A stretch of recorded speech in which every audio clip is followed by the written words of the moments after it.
Hello, আসসালামু আলাইকুম। কেমন আছেন আপনারা সবাই? আজকে আমি আমের পাটিসাপটা বানাবো। ১ম এ মিষ্টি পাকা ২ টো আম নিয়েছি। হাত দিয়ে চটকে আমের পাল্পগুলাকে বের করে নিয়েছি। এই পাল্পগুলা একটা আ পটে ফ্রাই পটে বা ফ্রাই প্যানে আপনি একটু জাল দিতে হবে। তারপরে ৩ থেকে ৪ টেবিল চামচ ড্রাই মিল্ক পাউডার দিয়েছি। সাথে দিয়েছিলাম ১ টেবিল চামচ চালের গুঁড়ো।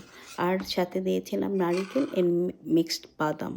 সবগুলো একসাথে দিয়ে নাড়তে নাড়তে কিছুটা শুকনা করে নিয়ে এসেছি যাতে একটু হেভি পুর তৈরি হয়, যেটা আমি পাটিসাপটার পুর হিসাবে ব্যবহার করব। আমি আলাদা জায়গায় পাটিসাপটার জন্য একটা ব্যাটার তৈরি করেছি।